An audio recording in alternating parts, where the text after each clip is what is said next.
musikero. Kapag dumating ang amo, biglang bumabait. Lahat ng sabihin niya para sa'yo ay tama kahit pilit. Handang tumango kahit mali ang desisyon.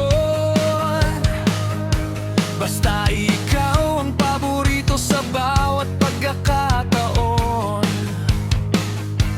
Habang ang iba'y nagpapagod at lumalaban ng patas, ikaw na may puro papuri para makalampas. Walang sariling boses, walang sariling tindig, laging nakadikit kung saan may pakinabang at pag-ibig.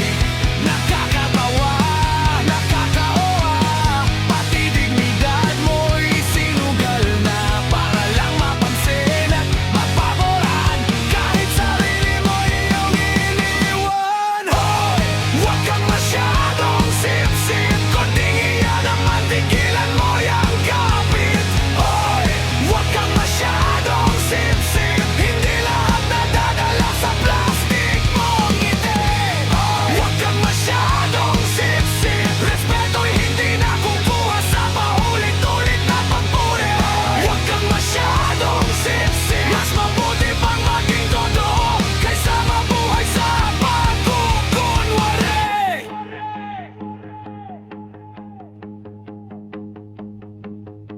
Kapag may mali ang amo, bulag-bulagan ka. Kapag may naapi, tahimik ka na lang bigla. Basta may kapalit na pabor at posisyon. Kahit sino'y kaya mong talikuran sa panahon.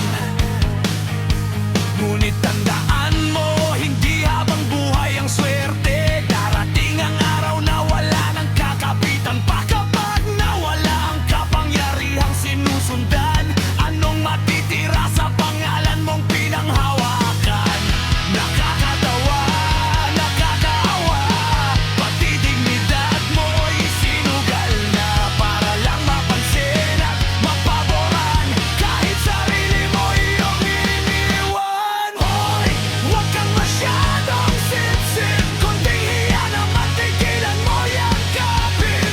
Hoy, huwag kang masyadong sip-sip, hindi lahat nadadala sa plastic mong ngiti. Hoy, huwag kang masyadong sip-sip, respeto'y hindi nakukuha sa paulit-ulit na pagpuri.